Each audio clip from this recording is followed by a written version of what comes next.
Video کو like کر کے آگے شیئر ضرور کر دیں۔ کو دیکھو تو جنت، جن کو دکھا دکھا کے جنت بانٹ رہے ہو، کیا وہ بھی جنت میں جائیں گے؟ اس کی بھی کوئی گارنٹی ہے؟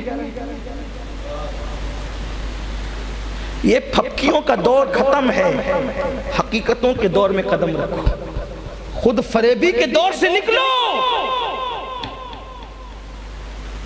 جن کو جنت یقینی تھی ان کی خشیت اور خوف کا عالم کیا تھا؟ تنگ رہ جاؤ۔ سیدنا امام حسن مجتبیٰ جو صرف جنتی نہیں، جنتی جوانوں کا سردار،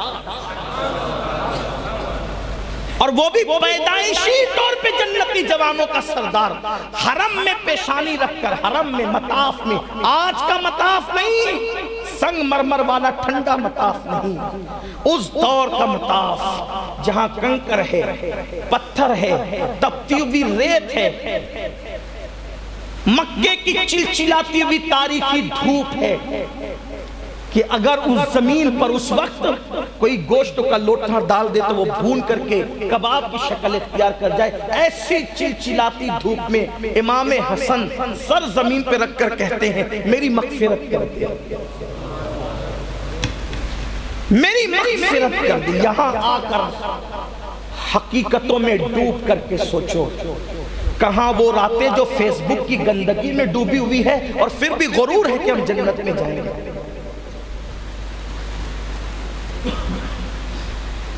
اس لیے کہ ہمیں تو کچھ لوگوں نے اتنا بے خوف کر ہی دیا، یار تجھے کیا ضرورت، میں لے جاؤں گا نا۔ میں پیران پیر کے بھی پیر کی بات کر رہا ہوں، ابھی پیران پیر کا ذکر نہیں ہو رہا ہے۔ ہم کس پر ناز کرتے ہیں؟ الحمدللہ میں قادری ہوں، اور واللہ مجھے ناز ہے، ناز نہیں مجھے فخر ہے کہ میں قادری ہوں، اور ہونا بھی چاہیے۔ لیکن ہم غوث پاک پہ ناز کرتے ہیں کہ میں قادری ہوں، اور غوث پاک جس کی نسبت پہ ناز کرتے وہ امام حسن ہے۔ ہم کہتے ہیں نا میں قادری ہوں، امام غوث پاک نے کہا انا الحسنی والمخدع مقامی، کہ میں حسن کا بیٹا ہوں، اے اللہ نے مجھے بلندی عطا فرمائی۔ جس حسن مجتبیٰ کی نسبت پر غوث پاک ناز کرے وہ حسن مجتبیٰ، وہ حسن مجتبیٰ تپتی ہوئے مطاف میں سر رکھ کے کہتے ہیں اللہ میری مغفرت کر دے۔ کیوں؟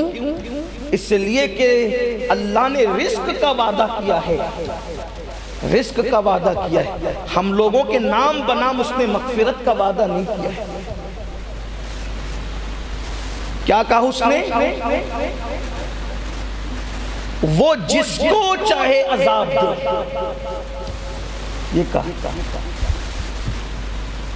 سورہ آل عمران کی اختتامی آیت آمن رسول سے پہلے کی طرف آ جائیں، وَيُعَذِّبُ مَن يَشَاءُ، وہ جس کو چاہے عذاب دے، اور وہ جس کو چاہے چھوڑ دے، تو جس کو چاہے گا عذاب دے۔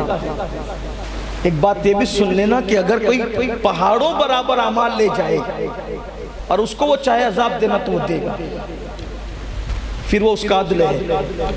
اور اگر کوئی بندہ کچھ بھی نہ لے جائے اور وہ چاہے کہ چھوڑ دے تو وہ چھوڑ دے گا، یہ اس کا فضل ہے۔ تو جب لے جانے والے عذاب کا شکار ہو سکتے ہیں تو نہ لے جانے والوں کو تو زیادہ ڈرنا چاہیے۔ بھئی اگر دولت مند کہیں پھنس سکتے ہیں تو کلاش کو تو زیادہ ڈرنا چاہیے کہ میں بھی پھنس سکتا ہوں۔ دولت سے مراد یہاں نیکی کے دولت مند، دنیا کے دولت مند نہیں، وہاں تو کچھ چل نہیں ہے، کسی اوٹ نوٹ کچھ نہیں چلے گا، وہاں کسی کی کچھ نہیں چلنے والی۔ جبریل امین کے متعلق قرآن کہتا ہے یوم یقوم الروح والملائکہ صفا لا یتکلمون الا من اذن، کہ جبریل علیہ السلام اور سارے فرشتے اللہ کی حیبت سے تھر تھر کانپتے ہوں گے، ان کو کلام کرنے کی جرات نہ ہوگی۔ کلام تو وہی کرے گا جس کو اللہ اجازت دے گا، اور وہ معزول کون ہے جسے اللہ بولنے کی اجازت دے گا؟ وہ تمہارے اور میرے نبی کے سوا کون ہو سکتا ہے؟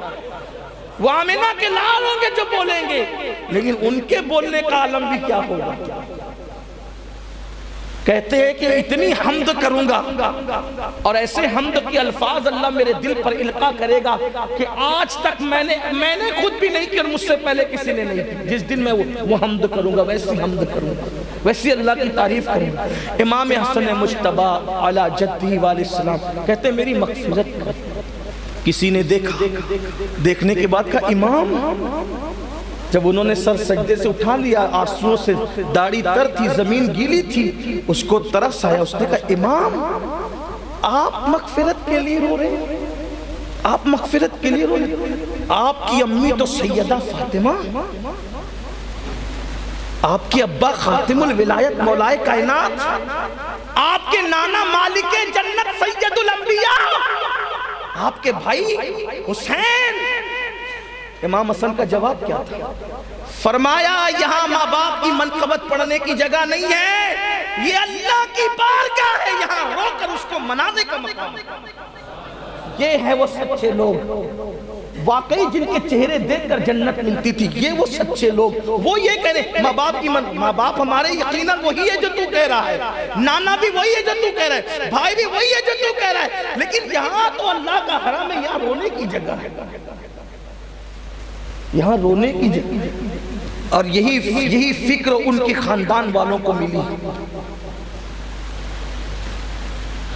داتا صاحب نے کشف المحجوب میں لکھا ہے اس کو کہ حضرت سیدنا امام جعفر صادق جو سگے پوتے ہیں امام زین العابدین کے سید سجاد کے, جب ان کے دوستوں اور عوام سے جب وہ ملتے تھے لوگوں سے, ہم جیسے مصافحہ کرتے ہیں لوگوں سے, ویسے وہ بھی لوگوں سے مصافحہ کرتے رہتے, اور مصافحہ کرتے وقت لوگوں سے کہتے تھے وعدہ کرو اگر تم بخش دیے گئے تو میری سفارش کرنا, اور اگر میں بخش دیا تو میں تمہاری سفارش کرنا.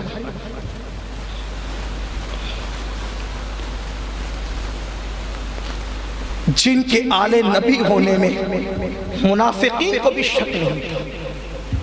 اتنا قریبی نسب, اتنا قریبی رشتہ. بات کیا ہے؟ امام جعفر صادق کوئی معمولی آدمی ہے؟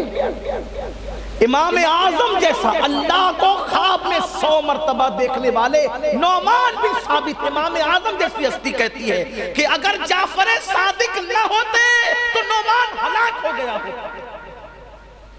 امام الائمہ کا امام, امام الائمہ کا مرشد, امام الائمہ کا پیشوا, 100 مرتبہ جس نے خواب میں اللہ کا دیدار کیا, اس امام اعظم کا امام جس کی جوتیاں امام اعظم سیدھی کرتے تھے, جوتیاں سیدھی کر کے سر پہ رکھتے تھے, وہ جعفر امام اعظم جس کی جوتیاں سر پہ رکھے, وہ جعفر صادق کی شان کیا ہوگی.